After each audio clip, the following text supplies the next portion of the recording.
So I think I'm realizing how I still feel, I mean, every day, like most other days, I felt those like little tinges of, kind of like anxiety, just like a little overwhelming, like you're kind of climbing the roller coaster before the drop. And that's always kind of mixed with some self doubt just in there. At least for me, that's how it always goes. It's like the cocktail recipe kind of. Self doubt on all fronts, especially what I'm doing in the moment. Like, is this right? It's kind of scary, but so I felt it was like normal. Um, this trip, but the difference is, I feel like now that I feel like I'm equipped with my tools. Like I feel confident that I'm actually doing the right thing, and that I'm trying to gather my thoughts at this intersection. But now that I feel content with what I'm doing, instead of kind of wandering around aimlessly, hoping I was doing the right thing, now that I feel like I know that I'm doing the right thing, and I have that confidence, that unshakable confidence that, the ball is rolling. I'm the train, that steam engine that's going down the mountainside. It can't be stopped no matter what happens. Now that I have that, I'm able to combat those feelings of self-doubt so much um, easier. Like it's night and day difference. I still have that same gut reaction when those feelings of anxiety come up, and it's scary. But instead of lasting hours, literally hours, they only last minutes. I mean, like this one I just had was less than 30 seconds. It was something like that. But that's just been a very reassuring thought lately. Um, and so, like, I don't know, just like certain things about my life are different now. I feel like since I've been on this trip, um, like I'm walking around with AirPods and talking to myself, making this voice recording, around hundreds of people. And like, I don't really give a shit. I used to give a shit. I used to think the spotlight was always on me, and everyone feels that way. Like when you're having a bad hair day in your eyes, and you think everyone else thinks it too. In reality, of course, no one notices your hair. They don't even fucking notice you. You're just a stranger. None of that shit matters. If I've lived 25 years of my life and I just felt this way today, I'm glad that I felt it. Because imagine living 75 years like that. And unfortunately, a lot of people do. And I'm sure they find better ways to cope with it. Maybe some don't. I don't know. But yeah, I don't know. The reason I started this was because I feel like I'm better equipped. And it's very noticeable that I can get rid of these feelings. I can shape these feelings when I used to not be able to. But yeah, that was the reason I started this. I'm on my way to this. I'm taking like a long walk. It's gonna be like an hour and a half through Boise. I just want to see what's up. I took a long walk in North Dakota, and that was kind of uneventful, but like glad I did it. Got to see more things and what it's like. It's so much different driving through a place and walking through a place.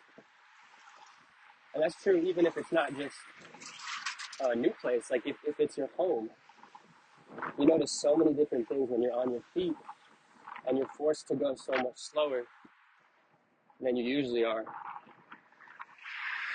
And especially if you're like me and you're moving your head around all the time, just trying to see what it's like. It's okay. I'm recognizing that street name. I'm recognizing this corner store. I'm recognizing the different types of trees, the different tags, the different stickers, stuff like that. Noticing and appreciating. It's so much different. Um, but yeah, I'm going to this like beer festival thing, Oktoberfest at Boise Brewing. But I'm factoring in time for my walk. Probably gonna stop at a park too, cause like maybe write a little bit. Cause like Jesus, there's so many parks here. There's like a river or something runs through Boise. I should look what that is. Some body of water runs through like the middle of Boise that separates downtown from like other places. And there's so many parks that are right near it. Um, and I'm really excited to see what it's like. I assume it's going to be pretty. I also love just seeing these hills in the background, just like really a different backdrop is so huge. It's just so interesting um, to have that. It's like, proof that it's like, damn, I really am in a very different place. But I read about this dude at Valvoline, because I had to get my oil changed. Dude named John. He looked probably a little bit younger than me. He said he was still in school, but he said he's from Twin Falls, Idaho, which is not too far from here. I drove through it on my way to Boise from Jackson. Um, he gave good vibes and I gave good vibes, and we kind of just chatted the whole time. It was really nice. We had a really nice goodbye, He said it was really nice chatting with you. I said, I really appreciate it. Gave each other a nice long nuts. And I'll probably never see him again, but I know he'll remember me, and I know that I'll remember him. He was giving me all these pointers, like, oh, you gotta go to Bogus Mountain, go up there during the day, but then drive back down at night. And he said, there's a slow vehicle turnaround. And he said, you'll know which one I'm talking about. And you get to see all of downtown Boise lit up. I'm really excited for that. I'll probably do that, I don't know, sometime in the next couple days. Not today. He also said that there's this park by downtown Boise. Forget the name of it, but I wrote it down. And there's this really long, scenic,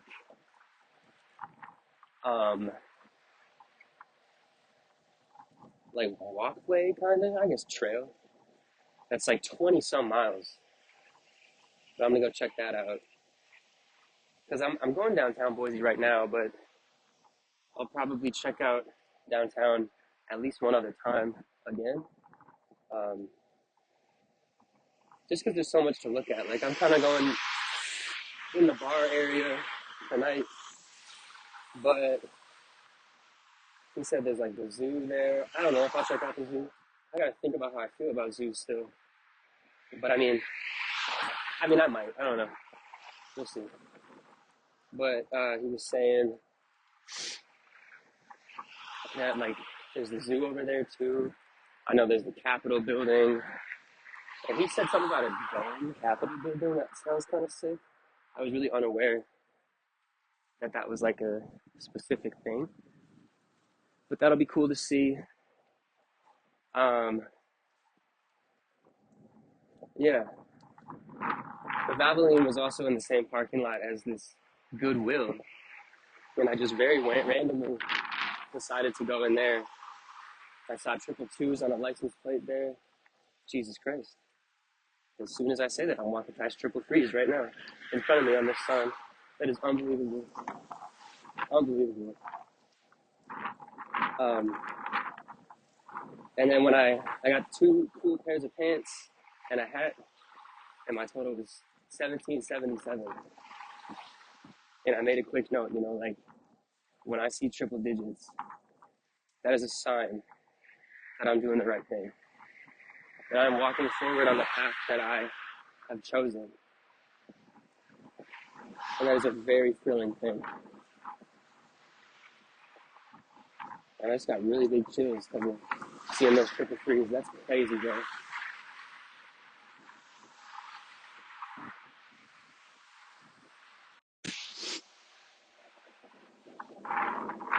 One other thing that I've been thinking a lot about is how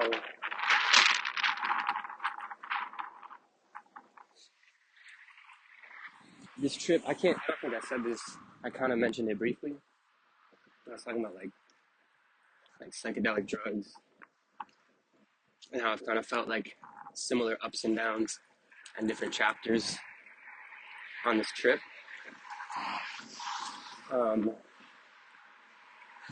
But it just reminds me that I've been thinking so much over the years about, like maybe someday I want to do like ayahuasca and be healed that way. That's always like really appealed to me. And this feels like a sober way to kind of do that. Definitely not putting that out of the, I'm definitely not saying that it's checking the same box, but it's in the same like group, like same umbrella. It kind of feels like it's very healing in that way. And there are always ups and downs, just like with life, but it's like kind of like I did this on purpose. My mind was so blank before coming into this trip when I would think what this trip would be like. I had no expectations at all. I just knew I needed to do this. I got the bare minimum requirements of what I needed to do, my campsite at Yellowstone, my Airbnb here. And I knew I would just figure it out as I went along. And it's been just, everything's worked out, I put that faith out there and that knowledge that everything is just going to be fine, because it always is. It always is. And it has been. Go figure. But I've been meaning to make that a mental note too. Or not a mental note anymore. I made a mental note to make this a voice note. That this is kind of similar, at least in my head, what I imagined an ayahuasca trip would be like. It's kind of like this. Going across the country by yourself after so many changes in your life.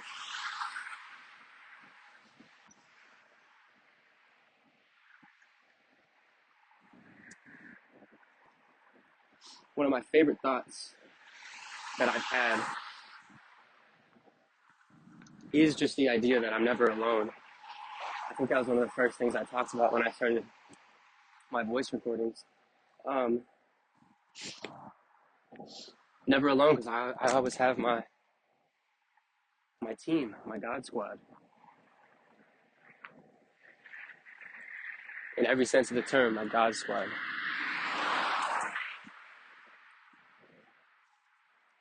But then also, I think I should project that feeling onto the people, the friends, the family that I have in my life too. I'm never alone because they're always thinking of me and I'm always thinking of them. I'm never alone. No matter how alone I might feel, no matter how physically alone I am, like right now, I'm not alone. When I think of existence, I think it relates so much to energy. And if people are putting energy out by thinking of me, and same with me to them, I hope they know that too. You're never alone in that sense. I think that's a very important thing to realize. And then, after you realize it, like me just now, to remember it.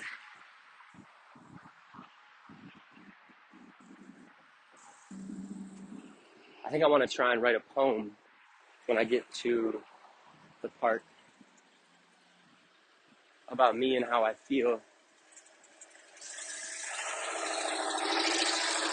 I feel like so often when I'm more, I don't want to say caught up because that kind of has like a negative connotation, like I'm supposed to be doing something else, but when I'm more preoccupied with, base reality, the reality that we all share here on earth in our physical form, it feels like, like the lid on my head is kind of on, and that's not a good or bad thing. It's just, it is what it is. But times where I feel a little more, and I don't want to say anxious either, because I don't want to feel that way anymore. But when I feel a little bit more vulnerable, and I mentioned this before, but it's just on my mind again. When I feel a little more vulnerable, I think that's just me being more open to the world around me and the world that we can't see. The world that is there, that surrounds us and encompasses us all the time. The world that's going to be there after the base reality world that we all share is gone. The everlasting world. I feel like when I feel more vulnerable, I'm just more in tune and tapped in that way.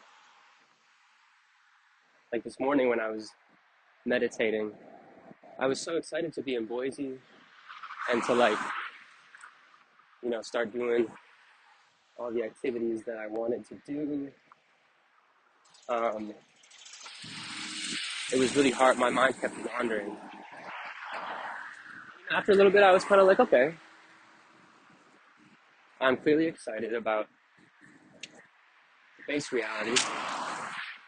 So I'm going to put the meditating on pause for today, or end it for today, and then get on with my day. And I think being honest with yourself is the best way to do that. When, especially now, bro, just like literally just living completely for myself, for nobody else. Because I don't know anyone here. That's the funny part. By default, everything I do on this trip, I'm living completely for myself. And I think that's a very beautiful thing. I'm going to stop talking for a second. These people pass.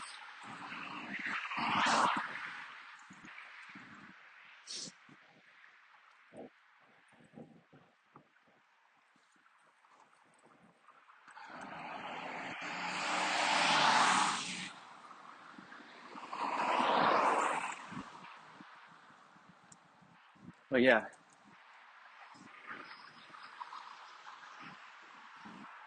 I think I've been so hard on myself, and Melissa said that too. I've been so hard on myself. And it's so easy to be hard on yourself. Because with all the expectations and things that we put on ourselves, all that ultimately, I feel like, society has put on us or made us think that way, that we're not necessarily like doing all that we can because we're not in that fucking grind set. It's just not healthy. And some people thrive in the base reality way by, being on their fucking grind all the time. And I'm not going to diminish what other people accomplish. No one knows anything. So if they're happy, then they're happy. If it makes you happy to be in that grind set, then I think that's just fine. But for me, that's something I really want to shed. That's something I don't want to put focus into. And I'm not saying I even have before, because I don't think I ever have. But there was still that little thing in me that kind of made me feel like I should be doing that. But that's just not me. That's not how I want to live. I want to go with my own flow and center myself and put myself first.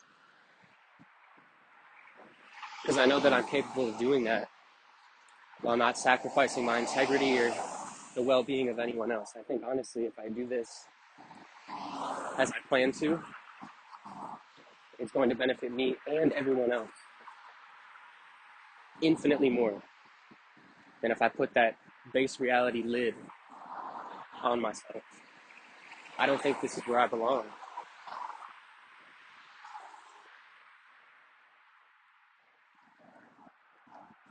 I'm passing a very big cemetery right now. It's very pretty. And I don't think I want to be buried, but I kind of made the mental note in the car the other day that when I pass a cemetery, I just want to give a quick, rest in peace to everyone here. So rest in peace to everyone here. I hope you're doing well. I really do. Oh shit. There's a dead squirrel that I just walked by. That was kind of creepy. He's very much in like a alive position, upright. Rest in peace to that squirrel too. I mean, Jesus. It's all just life. There's no real difference. But what a beautiful life it is.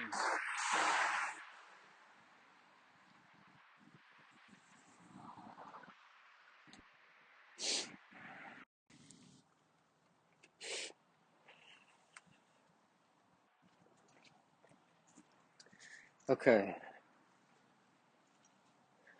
I'm a little drunk and I just sparked this spliff. Had a really good night though. But the thought I just had, which is one of those thoughts that you have and you're just like, well, fucking duh, bro, of course. I just hadn't thought about this explicitly before, I don't think, but, I've just been thinking about my future and how I'm going to be big and how I've always wanted to be big. Not for fame, not for money. I just want people to hear what I have to say and I want to gain from them.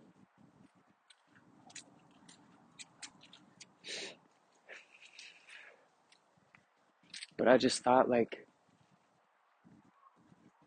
all you have to do is fucking try. Just keep putting shit out. Whether that's music or stickers or yourself. Just putting yourself out there. That's how it happens. Anyone that's ever been big, quote unquote, just keeps putting themselves out there. No matter what.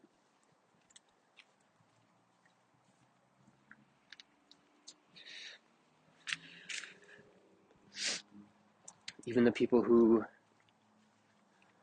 make it big, like, commercially. The people who are big in terms of, like, celebrity status. And there's no knock on that, like, big is big. That's what I'm talking about right now. Regardless of the motive or result, what I'm talking about is big. They just keep putting themselves out there. No matter what. No matter what obstacles come. No matter what happens in their life. They just keep doing shit. Because they have to. Whether that be for money or for anything, it's because they fucking have to. Because they have that itch that they need to scratch. Just keep expressing yourself and making shit. And I've been doing that. I'm on that path already. But this is when I make it official. I just gotta keep fucking doing shit. Even if I didn't know this was gonna happen to me. That's always how it happens, bro. You just keep fucking doing shit. People are gonna listen. Even if you didn't know anyone anywhere. If you keep making shit, people are gonna find it.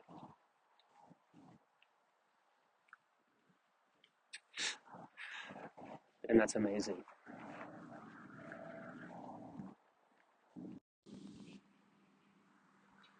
So I just had this thought that makes so much sense to me, but I think I'm a lot like my dad.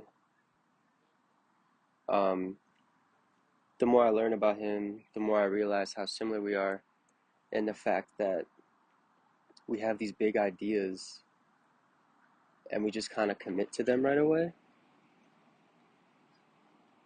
which I like.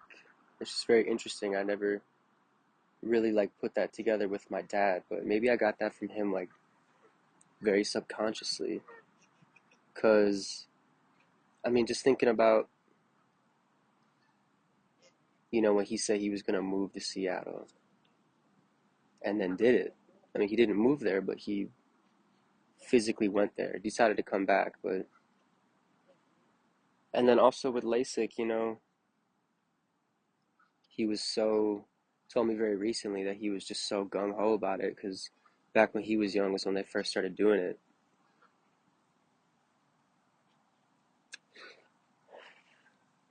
And, his mindset was like, yeah, I'm gonna do it. But then afterwards, he kind of realized, like, oh no, maybe I don't want to. And I guess to finish the thought more, it's committing to these big ideas, but then, like giving yourself the honesty to not go through with them if you're not for it. And maybe the committing to big ideas is like part of what drives us or like gives meaning to, not in a morbid way to keep living, but to keep living, to keep, like what am I going to put my mind to now? Stuff like that.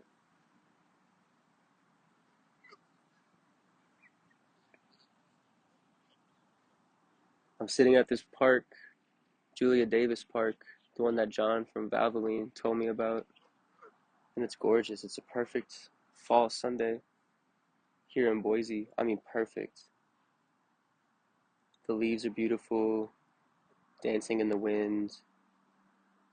The temperature is so perfect. It feels like it's not hot or cold, It's like that perfect medium.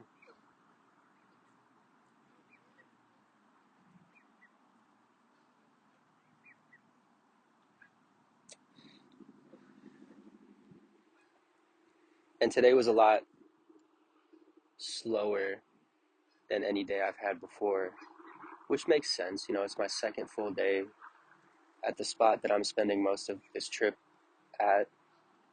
And I don't know. I think these times are necessary, but I'm realizing too that, especially like at home, when I don't really have a plan or agenda, I just feel kind of stagnant. And I think that gives way to like very depressed feelings. Um, and I think that's something I'd like to change. I think that's something I'm going to change. I think in a little bit here, I'm gonna go to like a coffee shop and just like kind of make an agenda for the rest of my time here, and not a rigid one, of course, because that's not how I roll either. But I like having at least a list that's not just in my head to look at, and especially on vacation, kind of think like, oh yeah, I could do that.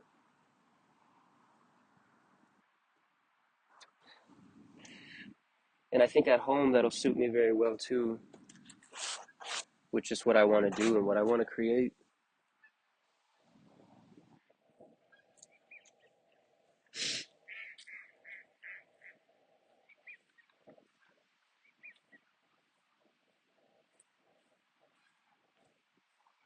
And like I was saying earlier,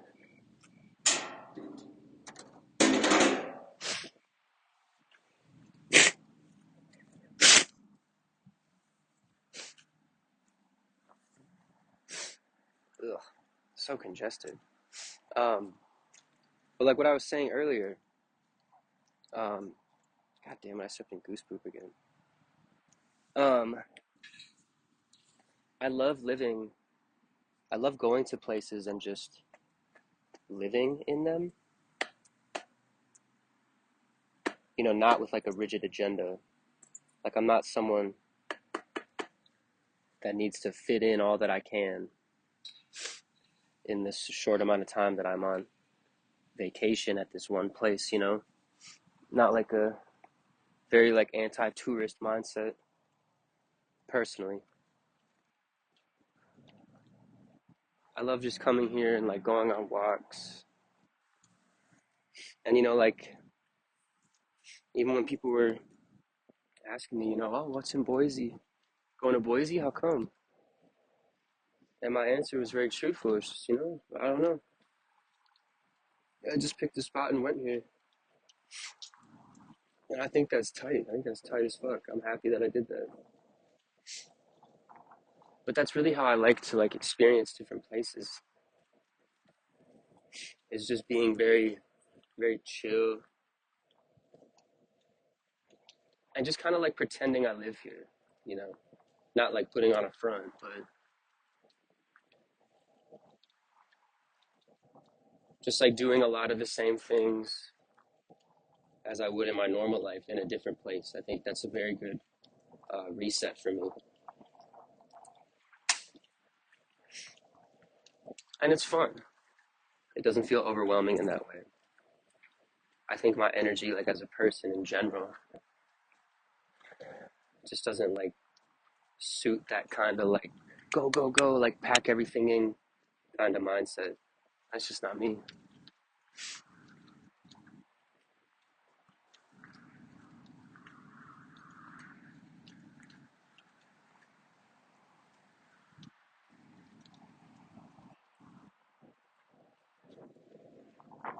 It's a very cool thing to be alone for so long,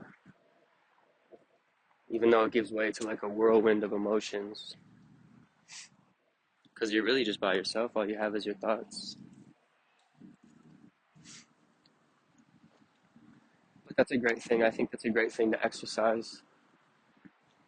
Put yourself through some alone time. And sometimes that's how it feels. Like it really does feel like you're just putting yourself through it. Like it's um,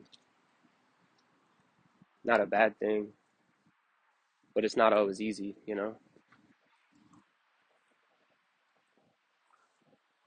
Just walking through like fucking 75 geese right now. They're very chill. They probably see people all the time. It's funny watching them interact with each other, like, biting each other, playing with each other, and then also like getting big and flapping their feathers at each other, trying to flex, trying to be dominant.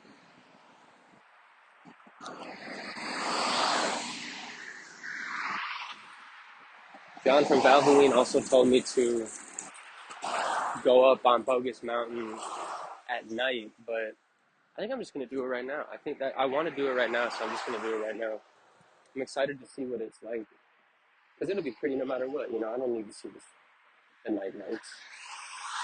It'd be cool if I did, but it'd also be cool now in the daytime on this beautiful, perfect fall day. I think I might like that even better.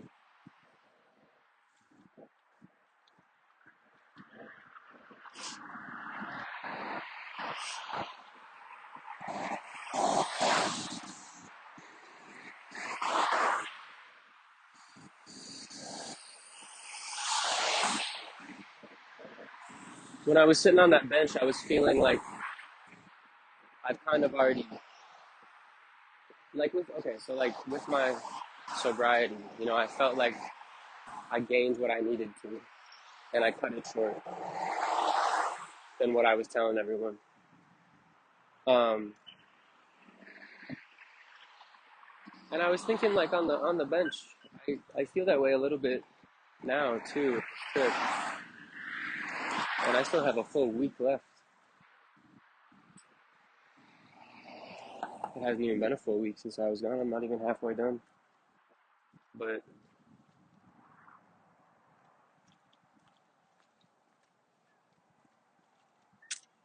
I'm here and I'm going to go through it no matter what. This isn't something that is like a choice, you know. Of course it is. Of course it is a choice. I'm not trapped here. I'm not stuck. But it's just a wave that I'm going to ride out until it crashes on the shore.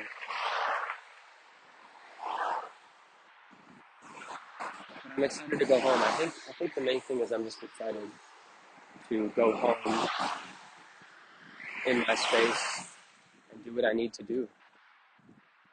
Start figuring out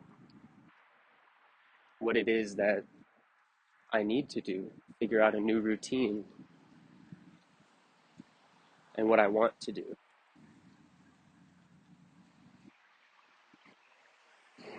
Because like I said, I've been on this path for a while, but I've kind of been, you know, on my tippy toes, walking very slowly. And I want to start walking. I want to like strut down the runway. I feel like it's time. And I don't have like my outfit picked out yet. That's what I got to figure out. But that's for right when I get home. That's for my 2 or so weeks that I still have before I start looking for another job. That's for me to find out what I want to wear when I strut down the runway. And I'm sure I'll change outfits at some point, but everyone does. That's just life. I just got to flex on the one that I decide on first, and then go from there. One day at a time. That's what sobriety taught me more than anything else. It's just one day at a time.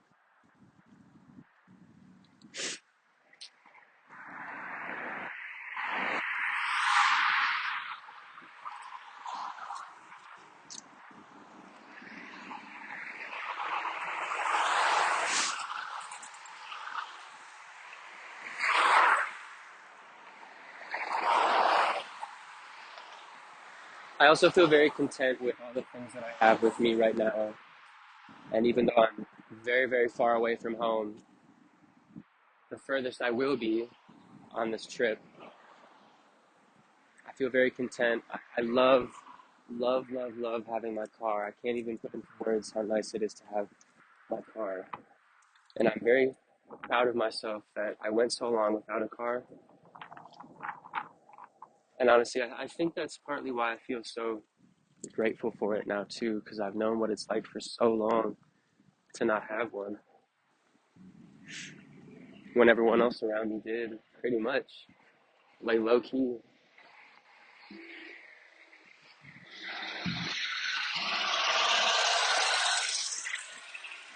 But I feel so happy that I have the means to go on a trip like this if I want to.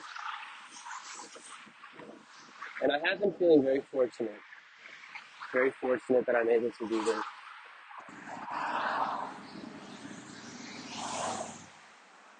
Because even though, like, of course, like, objectively, anyone could do this, the world is not objective.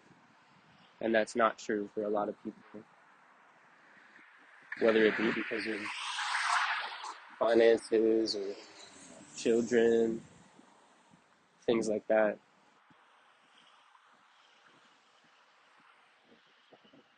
I feel grateful. Another thought I've been having lately is,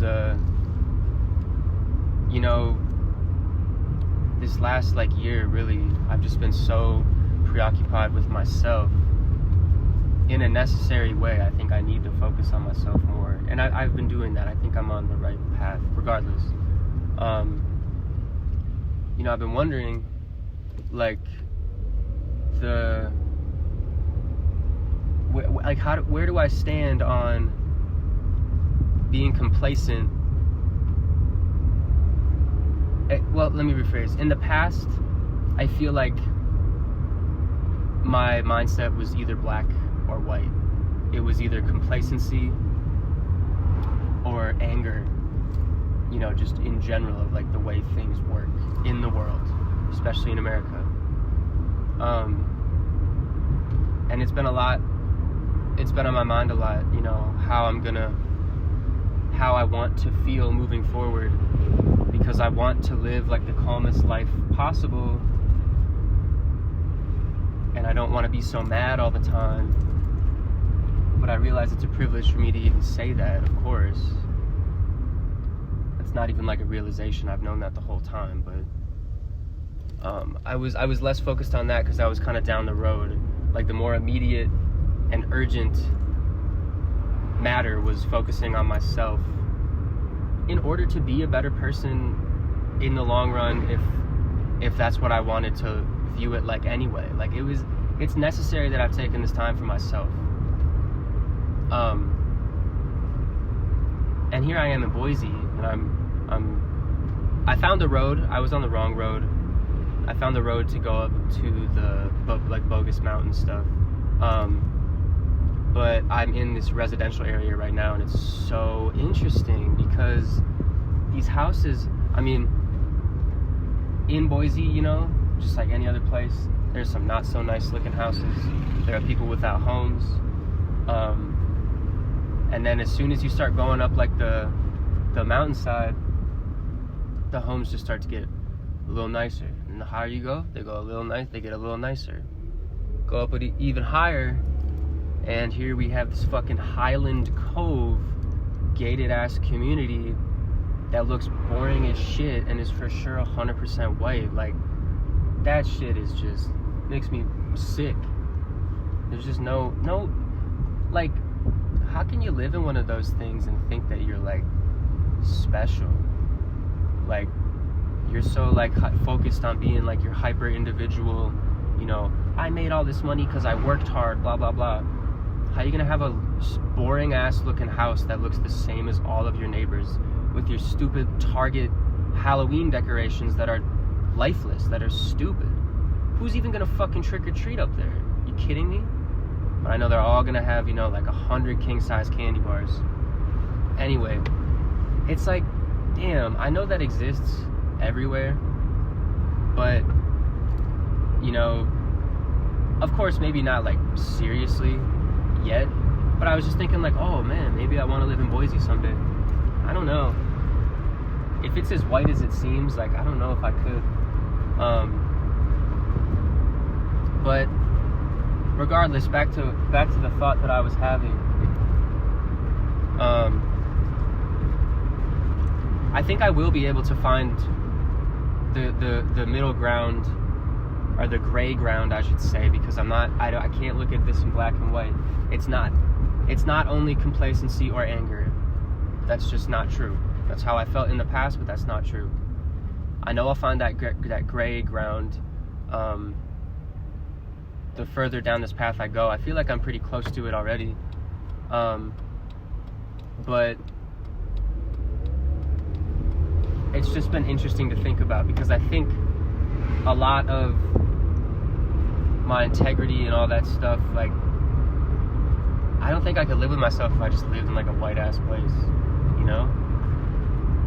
I feel like it would be like too easy and like giving up in a way. You know, so many people just want to live their lives and like go camping and hiking and live in the mountains, and that's great, you know, like, that's just fine. I can't knock that. It'd be unfair to. But I don't know. I just don't think I could do it. Like, it's so beautiful here and I love being on vacation here, but it's just, it doesn't really reflect the world, you know what I mean?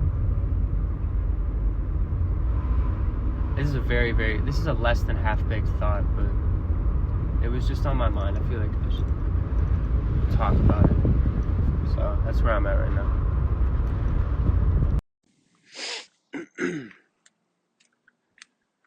Alright, so I'm outside again.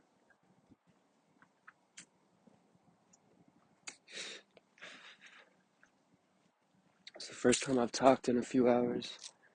I was just in my room for a few hours, feeling like very like anxious, which is, you know, Sometimes that's just how it goes.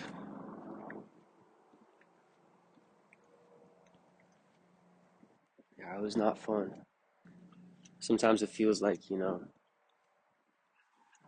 like I'm in a different place, completely alone, in my room and the door that's locked and I just can't get off the bed.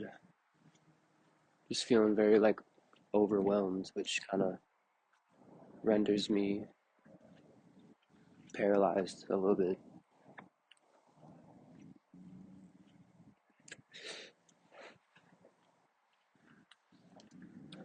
It's weird how that works. Like no matter how much just like getting up and leaving that place will help. It just seems impossible. So you just kind of sit through it. I haven't felt that once this whole trip, but that was kind of that was the first time, which is unfortunate. But I mean, that's just life. Mental health is very tricky.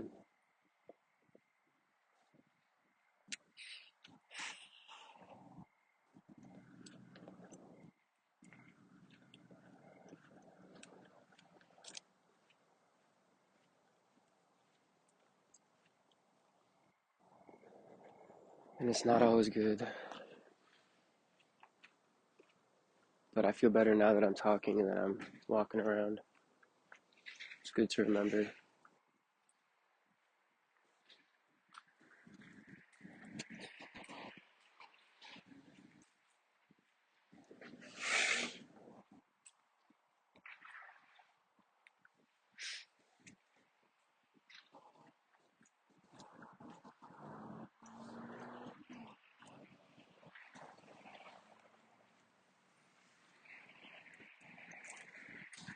Sometimes it's really hard not to feel alone. And all those things that, help you, all those things that you try and remember when you're feeling bad, when you're feeling anxious or depressed, they almost just don't even help because you feel what you feel. And no matter what, you can think those things consciously, but at the end of the day, they can't pull you out.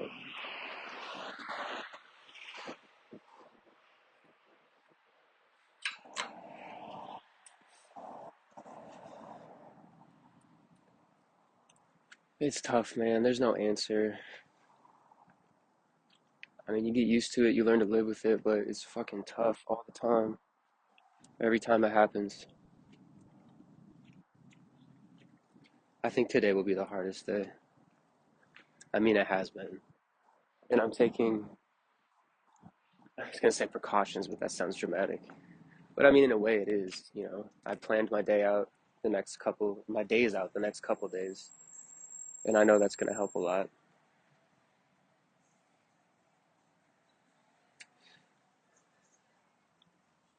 But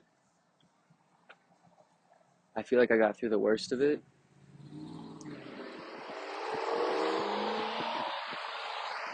Like on the trip, I mean, that's probably like objectively. And it's weird to think about this objectively because, it's hard to think of life objectively, but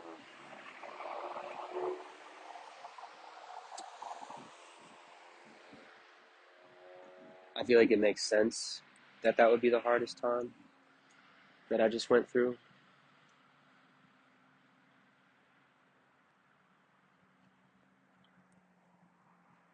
I don't know. I feel like I have shit to say, but I just don't feel like saying it.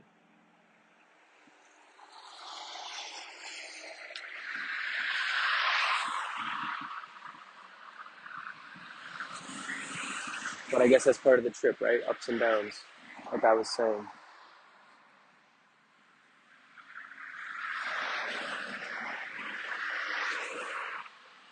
Still on the right path. That shit's just gonna happen. It's just like, I don't know. I'm gonna stop talking. Okay. So I'm at the exact same spot I was last night when I got off my Lime scooter.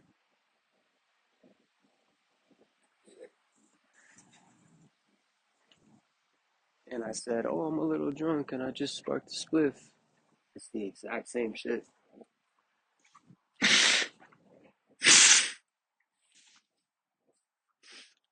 Exact same scenario.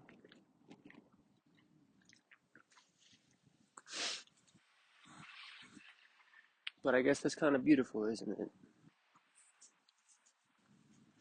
And the last voice recording I had was when I was feeling super anxious and shit. And I don't anymore. And it's just so funny how that works.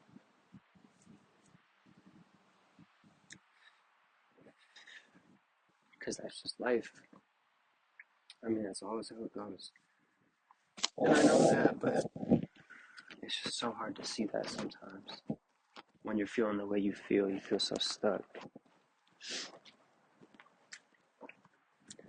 But I went to, I forget what it's called. Gillies, I think.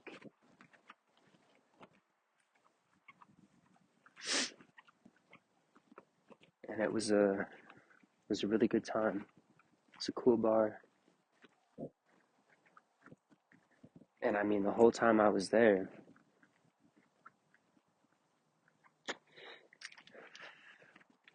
I talked to this dude, Robert, who's 63. And I mean, he's a 63-year-old white dude living in fucking Idaho. Like, of course he's gonna be conservative, but we talked the whole time about our differences and our similarities. And I think that was very refreshing for me. And I think it was for him too. I mean, we had to respect we had a similar respect the whole time.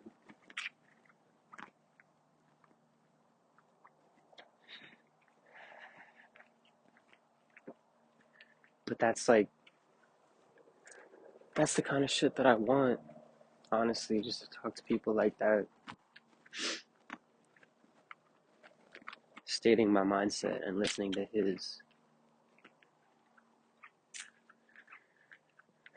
I mean, they're so different, but there's so many similarities. I think tonight was very important for me to feel how low I was feeling before.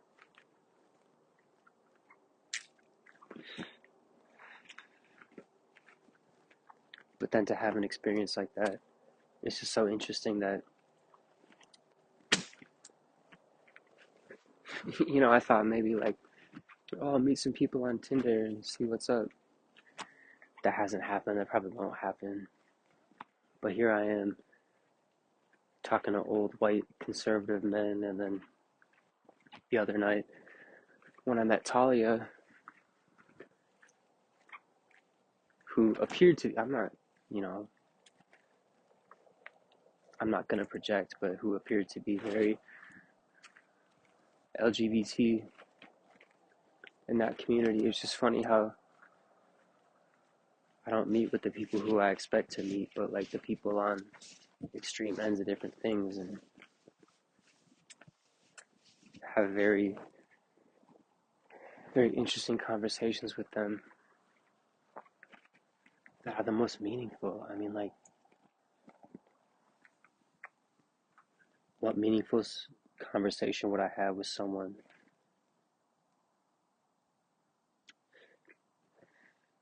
that I met on Tinder in Boise? And I mean, I met a lot of cool people through Tinder, but I just don't think that that's the vibe for this trip.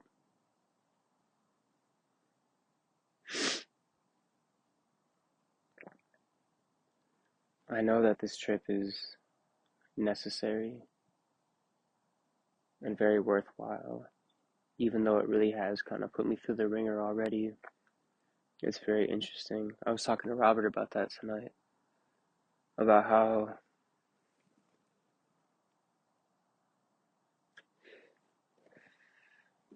I mean, as I've said before to myself on this trip,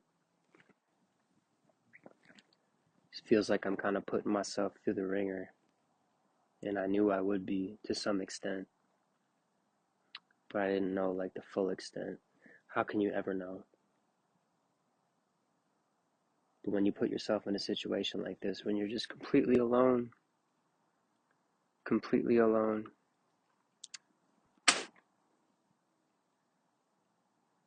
and what you want to gain, you're going to gain from it. I mean, I've only met like those couple of people that I had like long conversations with, and I think that's what I need. Gain perspective through very organic situations. I don't know, man.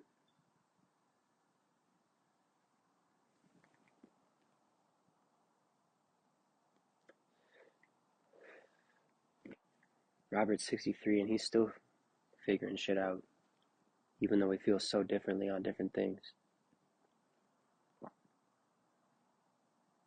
And here I am at 25. I told him I'm feeling like I'm having like a quarter life crisis, not in a bad way, but a very real way.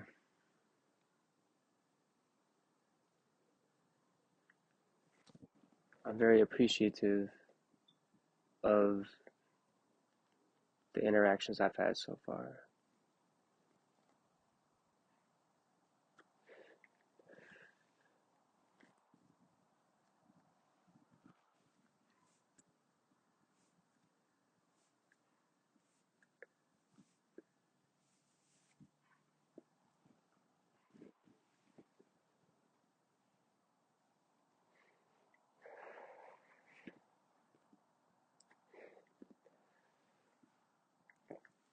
And I know that the people that I've talked to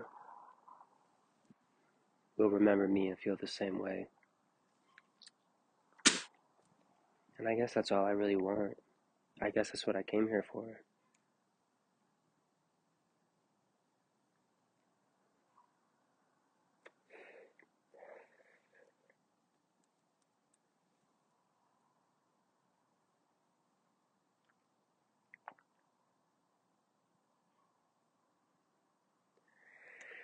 I think I'm gonna go to bed after this.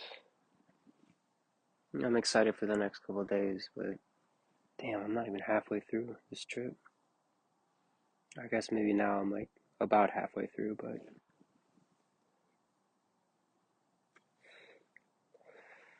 it's weird, bro.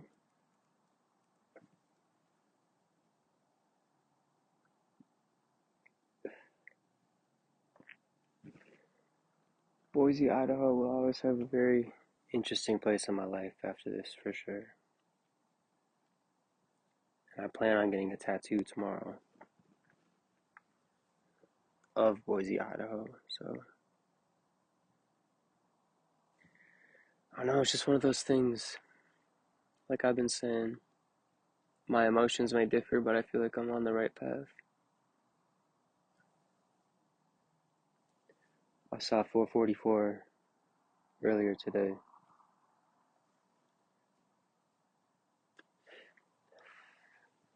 And again, it's one of those things, it's like not that I need confirmation, because I know I'm doing the right thing. I know I'm going the right way.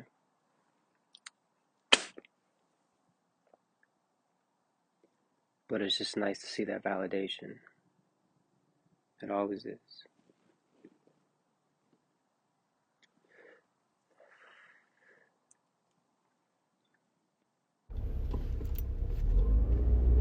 So I'm feeling a lot better today. Yesterday was just kind of weird, but you know, like I was saying, that's just how it goes sometimes. Hard to control. I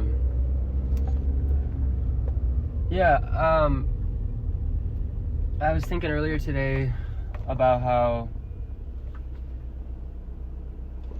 I've had like two simultaneous thoughts that kind of like contradict one another. But I feel like that just means that I need to find middle ground between them. And the first one is that I really do need and value when I spend time with other people, like my friends. You know, you can spend time with strangers as, not that like I've been doing that here, but I mean, I guess I have, but I'm just saying talking with strangers is very different because it's a lot, there's no roots, you know. It's very, you can talk about deeper things, but there's always that thing in the back of your mind that reminds you, it's like, oh, this person doesn't know me though, so I have to be like more explicit, blah blah blah. It's just a lot more effort and a lot less understanding, I think. So I mean, spending time with friends, I really appreciate and value that. This trip has taught me that that's very important to me. I knew that before, but yeah, that's very true. And then the other thought was that I would like to stop spending so much time with other people. Because when I do that, like I've been doing like this whole summer was just crazy for me because it was the most, where it was like that. And I had just spent so much one-on-one time with so many different people because I would always just say yes, you know, like I'm not really one to ask people to hang out. I usually get asked. And I guess the kind of person that I am and the kind of relationships that I have with people, I guess it does just kind of like feel, you know, it's like, oh yeah, Riley, we're gonna hang out one-on-one. I do hang out in groups, but it's mostly one-on-one. And I think I should just be more selective with, and not in a snotty way, of course, snooty, snotty, whatever. But just because when I do that, my alone time, and I still get alone time, don't get me wrong, but when I have my alone time, it's so much less energized. It's more like I need this time to fucking do nothing and just recharge, like literally only recharge. And I don't like that. I'd rather be doing stuff when I'm by myself. So I think that's going to be an important middle ground for me to try and find.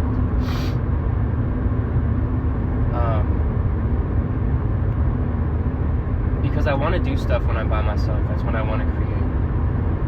I know I need to surround myself with creative people. And I already have them in my life, but I mean in a creative setting. But I think the stuff that I want to make is very, very individualistic. I'm definitely not opposed to like doing creative things with other people, of course not. But the things that I think so much about and want to express so badly are, you know, just my own. So yeah, I think that's an important thought for me to have, an important realization.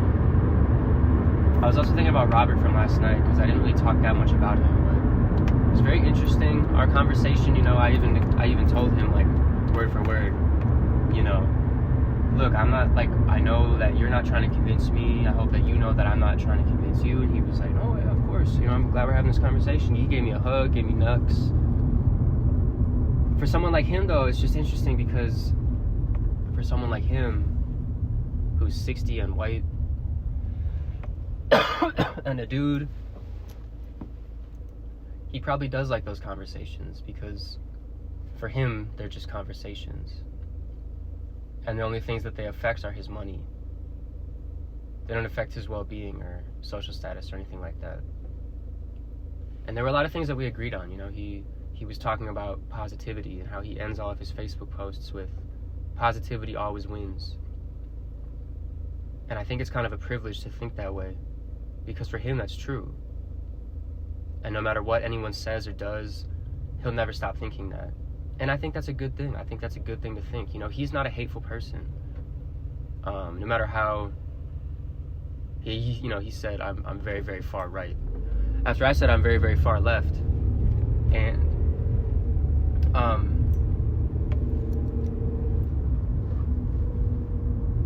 it's just interesting. So for him, he can appreciate those conversations and give me nugs and all that stuff. But for me, I'm always gonna feel those conversations feeling a little depressed.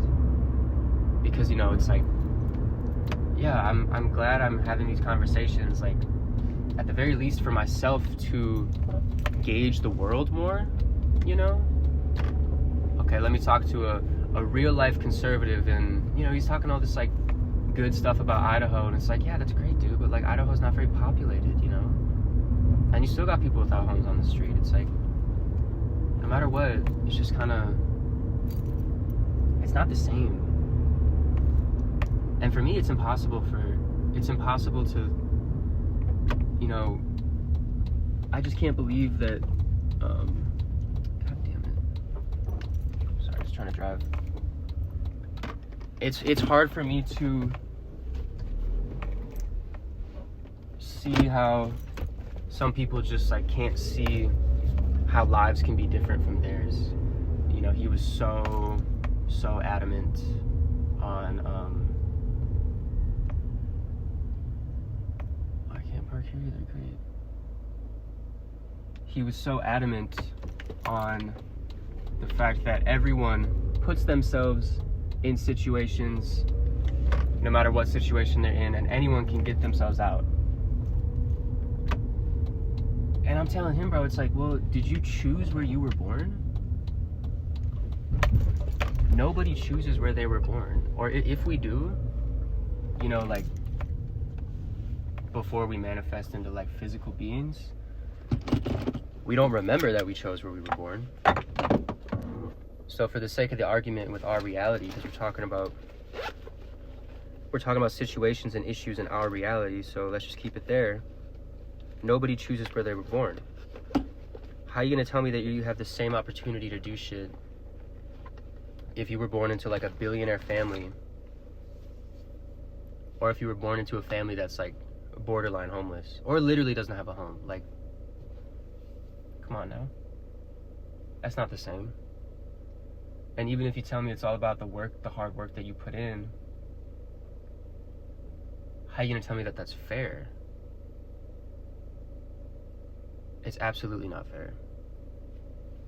That's why there needs to be things that are implemented to make things fair. It's like, yep, every person's created equal, sure. Everyone will agree with that. Most people. Even, like, the hardest conservatives would agree with that. But it's like, it's the difference between equality and equity. Everyone might be created equal, but no, we're not all on the same even playing field.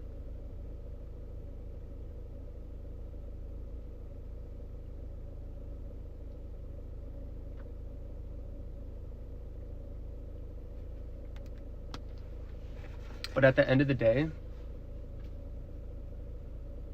I'm glad that I had that conversation with him. I mean, we probably talked for over an hour just at the bar. I'm glad I had that conversation with him because we both gained from it, even though our positions haven't changed. Our references have grown. He now knows a young dude, very, very left. And I don't know if he knows many people like that. So he probably won't think, everyone's fucking Antifa now. Maybe. And I've already kind of been on this path, but it's like, I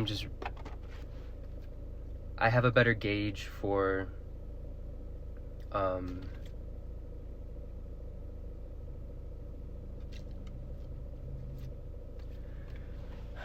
I guess what people like him think in a much more explicit way. In a way where they can talk through their thought process instead of, like, just poorly spelled Facebook comments.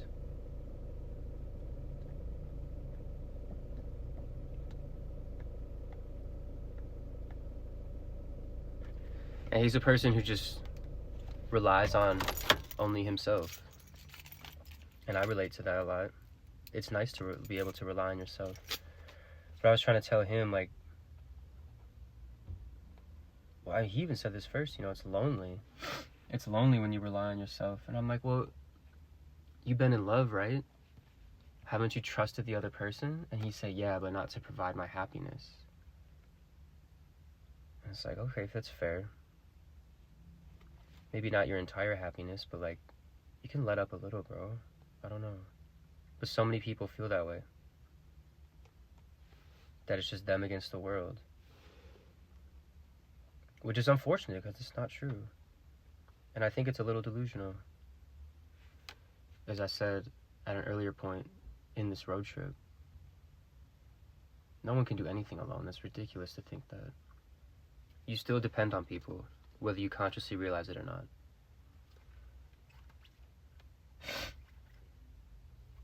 But yeah, I don't know. I just wanted to talk about that a little more because I appreciated our conversation. I'm done getting mad at people for having conversations and viewpoints that I don't agree with. I'm done. I feel like my reactionary days like that, I want to put behind me. I'm not trying to end a conversation just to tell my friends, like, you know, yep, he disrespected this person and this person, and I cussed him out and I left. Because that'd be so much worse. I'm just trying to put my emotions in check, and I understand that that's easy for me to say. Because anything he says won't offend me, because I'm not a part of the group that he wants to offend in any way. And I understand that that's a privilege in itself too. But at the same time, I feel like it's even more necessary for me to keep my level head and put my emotions in check to talk to him more, you know, infiltrate. And like I told him last night, as I said before, I genuinely wasn't trying to change his mind because I knew I wouldn't be able to. But at the very least, I could be my authentic self and give him a little more reference. And I know at the end of the day, me and Robert, me and so many other people,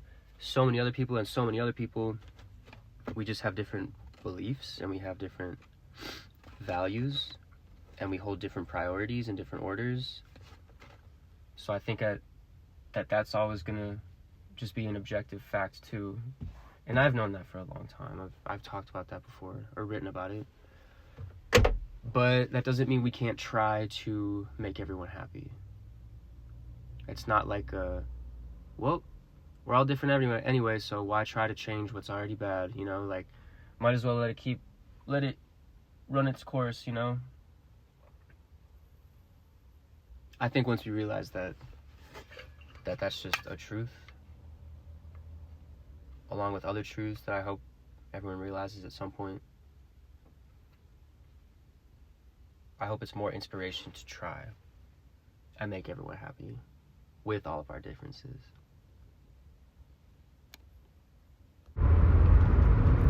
I just got Idaho tatted on my arm with the star where Boise is. And like, I don't know, man, I just it literally was like 5 minutes. 5 minutes. That was it. Probably is like the quickest tattoo I'll ever get, low key. $75, gave him 100. You know, got a tip well no matter what. Really cool dude. But I just got to the car and I looked at myself in the reflection and at the tattoo, and I just started laughing. And I was just like, I just felt, you know, like, man, I fucking love myself. Like, I feel so happy that I do the things that I want to, and I treat, you know, like, tattoos, that's such a great example of just like, it's not that serious, bro. But at the same time, it's like, this might be like my most serious tattoo, you know? It's like a very, very pivotal point in my life. And just roll these windows up. It really does feel like it's like the beginning of of a different life for me, an improved life. But regardless, it's just like, yeah, let me get a big ass fucking Idaho outline on my left forearm just for fun. Just because I can't wait for the rest of my life. I can't wait for people that don't know me to be like, oh, you're from Boise. Like, no, I just went there once. I fucking love myself. I have so much love for myself. I have so much fun, and like, life's not that serious, you know? I'm serious a lot of the time. Strictly in terms of like emotion, and you know, like, I think maybe I come across as serious sometimes. I mean, I take things seriously. I think there's a difference between being serious and taking things seriously, because I do take important things seriously, and I think that's where, you know, like, you're doing something that's causing harm to another human being. I take that seriously. If I'm talking about my emotions that I'm feeling, you know, just like, oh my God, like, when I'm just a sponge to the world around me and I just feel fucking everything. Fucking true empathy. Like, I take that seriously, because that is serious to me at the time. But the shit that doesn't matter, like, come on. Life is too short to take things that seriously all the time. And I think I gotta remember that more. And I was just thinking too, before I started this voice recording, like, I should tell myself that when I'm feeling anxious and shit, like yesterday. You know, maybe it won't help, because as I was saying yesterday, which is very true, you tell yourself all these different tricks and things that you've like realized when you're not feeling anxious. You're like, oh, I gotta remember to tell myself that when I'm feeling anxious. And you do, and it just doesn't help, because you're anxious, and it just consumes you. So I realized that, you know, there's a good chance that that's what would happen even if I thought about it this way. But, you know, it's worth a shot, of course, to just try and remind myself, like, damn, bro, like, life is not that serious. Why would I want to spend it feeling anxious or anything like that? You know what I mean?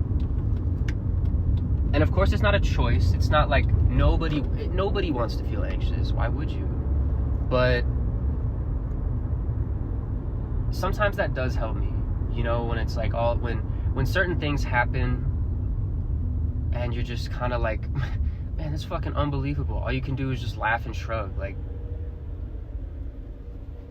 I want to feel that way when I'm anxious. Like, I want to just feel like, if I can't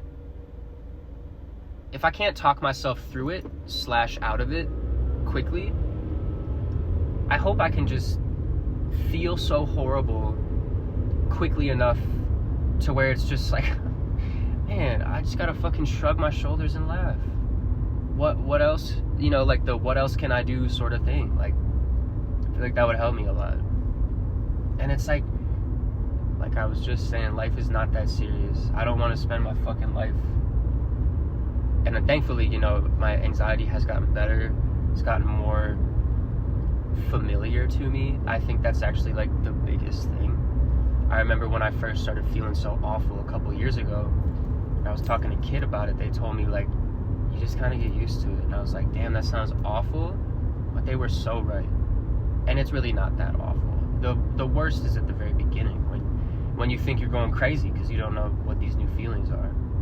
I mean, sometimes I still feel like I'm going crazy, but then I talk myself out of it. I'm a lot better at, you know, like, realizing, like, all right, you're not crazy, you're just a human. It's hard to be calm in America. It's hard to be calm in the world now. It's hard to have good mental health all the time. It's almost impossible, unless you just don't give a shit. Ignorance really is bliss. It's not beneficial for society as a whole, and like the interpersonal relationships that we have to have with each other. Ignorance is not beneficial to that. But for the people who are selfish in that way, it benefits them, absolutely. Regardless, though. My Idaho tattoo. What the fuck are you doing, bro? Sorry, I thought that bus was gonna hit me.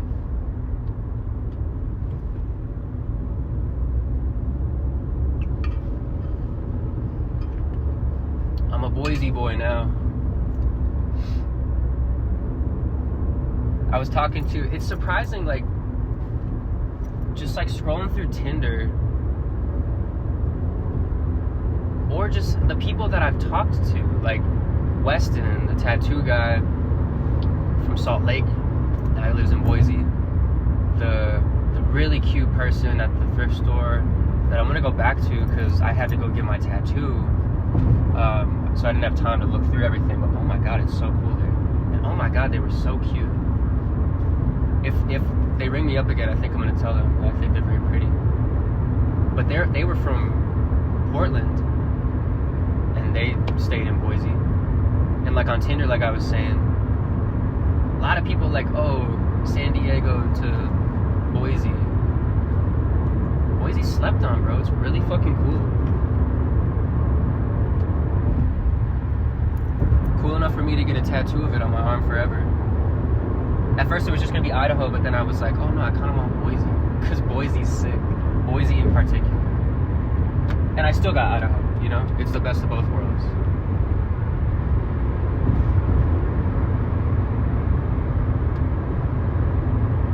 But yeah, no, I'm feeling really good. I'm feeling really good today. I'm not really, historically, I haven't been one to shop, ever. And I remember all those times that like my mom would meet up with my aunt, her sister, because you know she lives in Redfield, South Dakota. There's not much to do. Anytime she would visit, we would have to go. And when we were kids and we couldn't not be with our parents, we'd be at the mall for just fucking ever, and it felt like torture. But damn, I mean now it's like I kind of like shopping. And I feel like I want to like get a new style, okay, I mean this in the same way that, you know, like I'm gonna be a new person after this trip. I'm gonna be an improved person, and my style is still gonna be my style. Like my style I've had for a year or two now for sure, and I really enjoy it. But I want to further it. I want to like double down on it more, you know. I like plain clothes and stuff, but I still want like cool plain clothes, you know what I mean? Like shit like that. And these thrift stores over here are actually really fucking sick. They're really, really cool. But, oh, man, Boise's just cool, bro. But yeah, I wanna... So I've just been buying a lot of clothes. I mean, I spent like $60 so far between two thrift stores. I'm going back to another one, and then there's another thrift store I want to check out.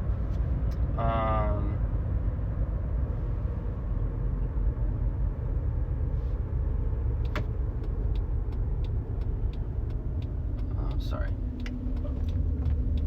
Yeah, another thrift store I want to check out. There's a bookstore I want to check out, and then like a I don't know, just like a knick-knack kind of store, because I want to get stuff for kids, at least one thing for them, probably a couple. Get something for Bella, and like, you know, if anyone else comes into my mind, some souvenirs, because it's always so sweet when I get souvenirs. I want to give souvenirs. But yeah, I'm having really fun shopping, which is interesting. It's interesting to kind of see my interests change as I get older.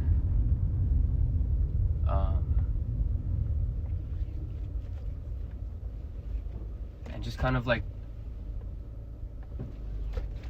watch myself develop in a lot of different ways. And I guess right now I'm talking strictly about like my interests, like my surface level interests, but it's also very interesting, obviously, to see myself grow as a person. But I'm preoccupied with those thoughts all the time anyway. So I don't need to recognize that. But I think it's important for me to recognize that, like, my interests have changed too. And I really like that. I really like that. Because that's the shit that you can connect with people very quickly through. You know, like who you are, those conversations come later, you know? But when you first meet someone, you know, it's like, oh, you like thrifting, let's go thrifting. Stuff like that. It's just fun, man. Life is so fun. It doesn't always seem fun, and it's not always fun. It can't be, though. Life can't always be happy. It can't always be fun. It can't always be good.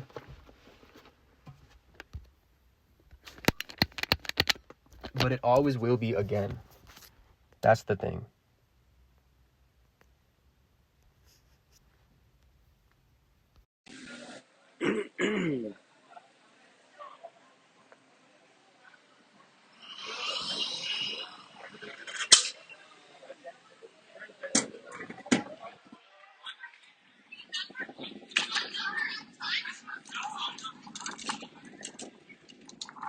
Okay. So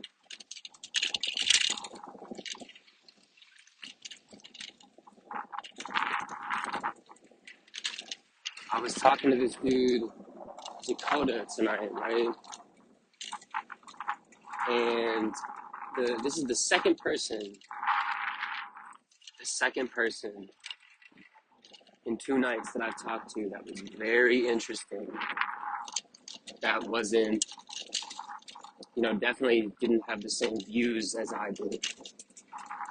But like Robert yesterday, he was talking more about, you know, his like right-leaning, I mean, not even right-leaning, but just like fucking right as fuck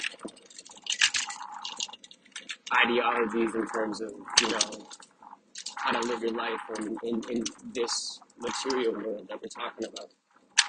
Reality, as we know it, I guess. This dude Dakota, so interesting, you know. We were talking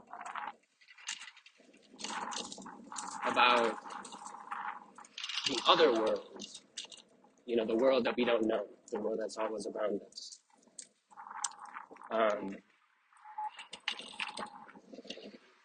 And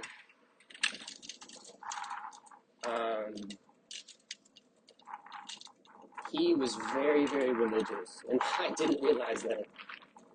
But within in the first couple of minutes, he seemed like a normal dude. And I'm not trying to say he's like an abnormal dude, but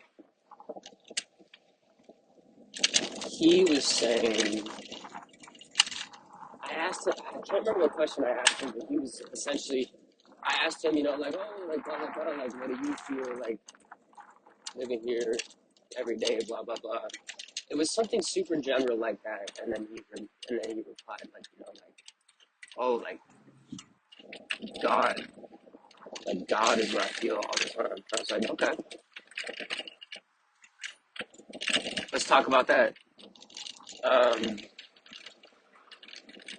And we talked for, again, I mean, like, same with Robert last time, we talked for like an hour. And he just became, or no, he didn't become, I don't want to say it like that. But it just became like more and more increasingly clear that he was just a person that, you know, like, I did not agree with it. And I wanted to hear him out, and like, you know, genuinely, it was just like, I wanted to hear what he had to say. I told him at the end of the conversation, after an hour, it's just like, you know, I appreciate you talking to me, thank you. Because I really did feel that way. And I still feel that way. You know, I'm not trying to say, like, you know, I'm not trying to say anything else other than that. But I mean, he literally told me, like, explicitly that he doesn't believe in evolution. He believes that the world is flat because that's what the government told us to believe. But it's so interesting because, like, he's not like he didn't seem like a nut, you know? He's not someone who just, like, says those things without any sort of, like, without anything else sort of leading up to that. When we talk for an hour, so like, of course it's going to lead up to that, if that's what you wanted it. And, like, that's the other thing, too. Most of it was him talking to me and me listening. And him, you know, like, being convinced that he was sent here to talk to me by Jesus and all that stuff. And I mean, it was interesting. At one point, he said we were sitting at the bar, at Cactus Bar in Boise, and he was saying how there was this picture that was on the bar that had a cross, and it was in between us, you know, and he's like, that's just another sign, bro. Like, you know, like, I see this shit all the time. It's just like there's a cross in between us. That didn't just happen. And that's the kind of shit, you know, it's like, damn, you know, like, I believe that too. I believe that, you know, whatever happens, like, is meant to happen and all that other stuff. But for him talking to me right then, we had so many things that he said. So many things that he said, I was trying to tell him, it's just like, dude, like, what you're saying, I also fuck with. But when you put it under the umbrella of, like, this, like, explicitly religious terms, where he's talking about everyone's sins, and, like, you know, we're full of sinners, and, like, I give in to my sins as well, but, like, as long as I repent, then that'll be okay, you know, like, if you follow Jesus, Jesus will give you the good word and tell God, you know, like, oh, he's a good one, let him into the kingdom of heaven. But, like, here he is, like, telling me all these things, and, like, I told him I was going to go smoke. He's like, all right, let's go.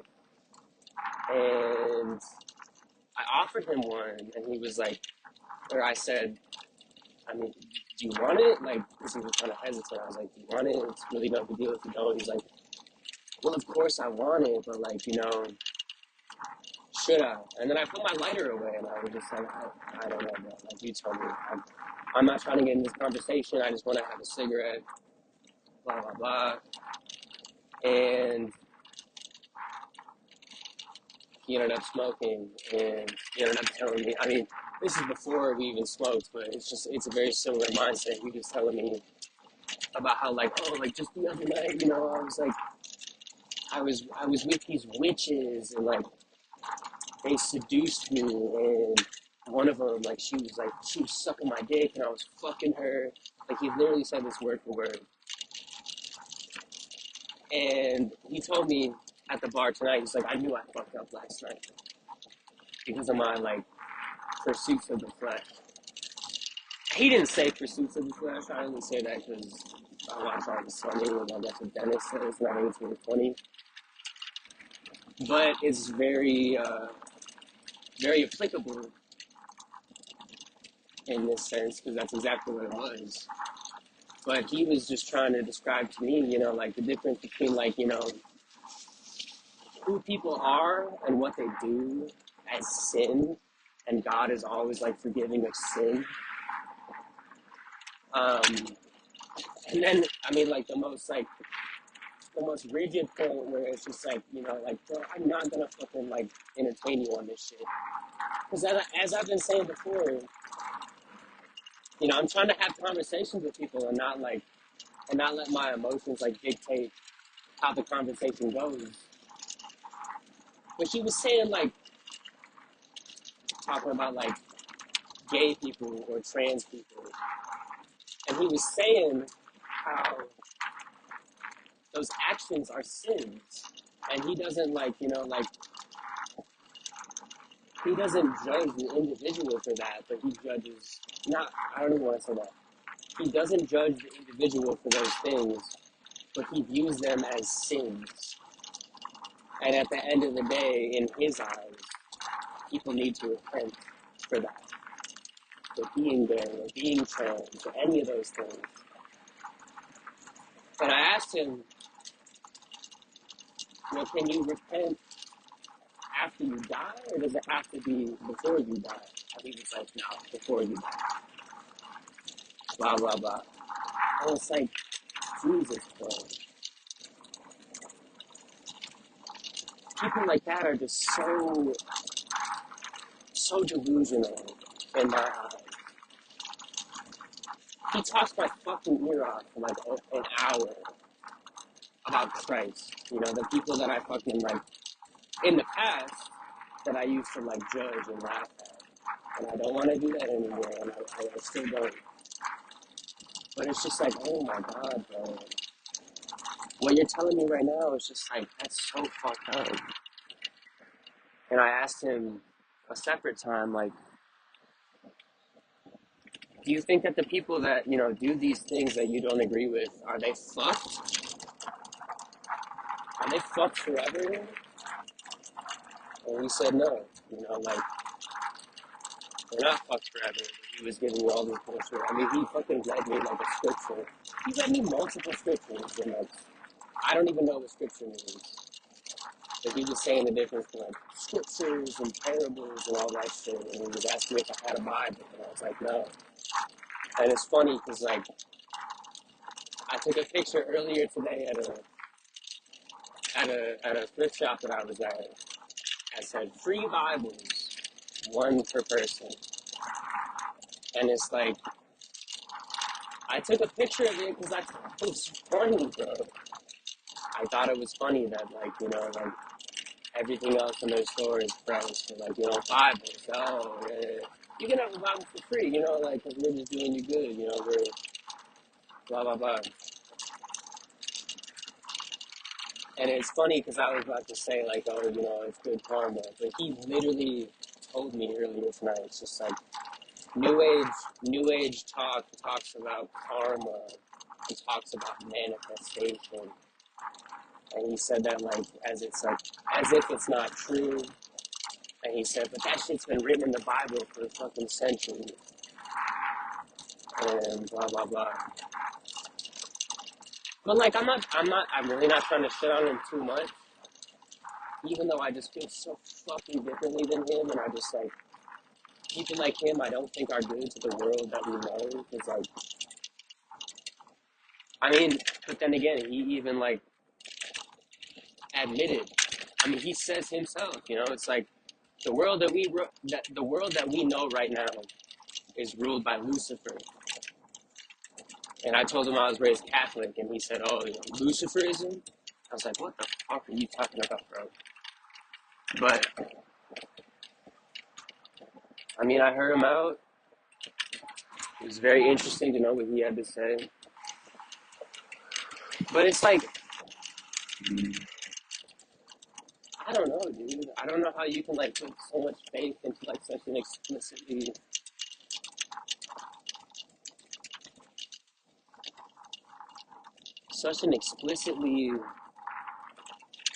rigid mindset.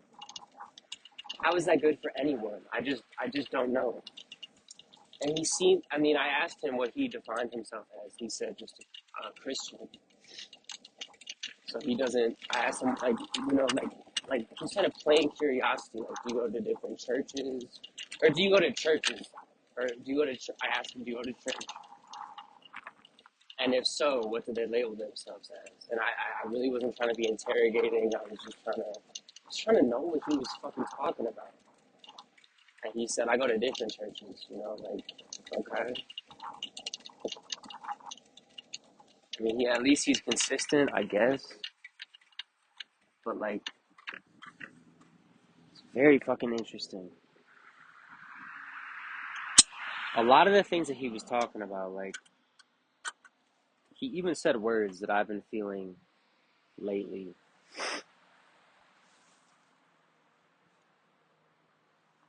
in my own, like, spiritual journey. But he just, I don't know. He's so like rigid in his beliefs that it's like,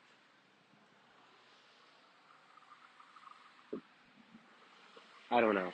I'm not trying to say anything, but like Robert yesterday, it gave me a lot of different perspectives on the way that people are and the way that people think and the way that people judge.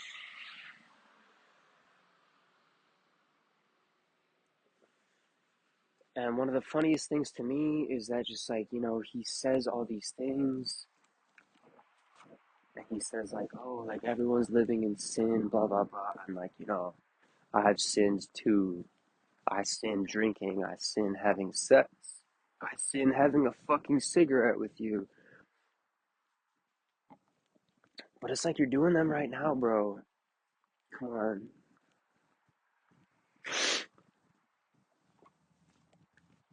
Like, yeah, I'll agree with you that, God, if you want to put it that way, he accepts everyone and he accepts their sins and blah, blah, blah. But goddamn, like, if you feel this way, then why are you doing these things?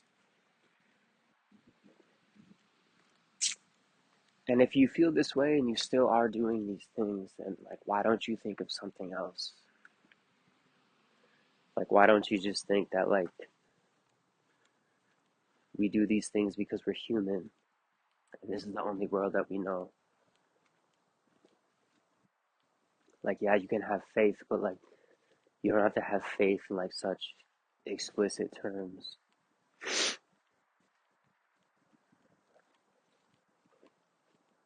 In a way that, like, you're either going to heaven or you're going to hell. You either repent or you don't. Like, come on. That's so fucking stupid to me.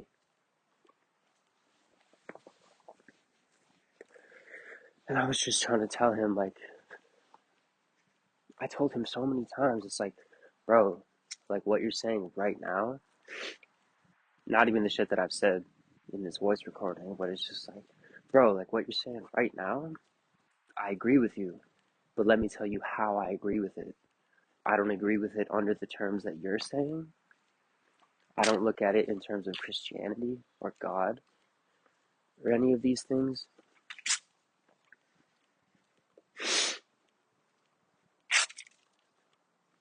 But he just kept saying like, oh God sent me here to talk to you about this, and like, I'm chosen and blah blah blah. I'm so good at all these things.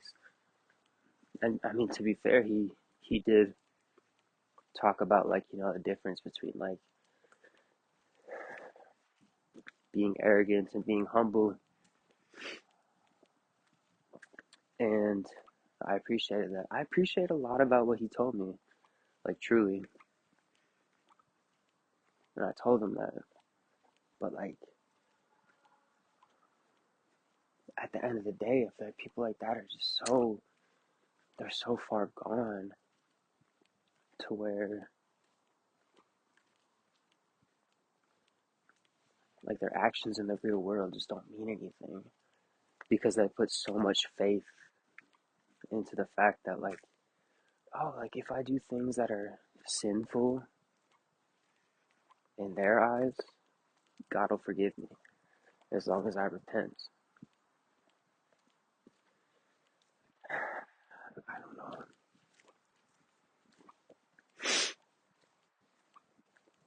I don't know. I just wanted to document that because it was very interesting. And it was very interesting because it was just 2 nights in a row that I've talked to two different people who are very different from me and my beliefs. But I'm glad to have that reference and know what they think, because I know so many, I mean, I don't know, fucking hundreds of thousands of people feel the same way that they do. So, I don't know. I'm just glad I had that conversation.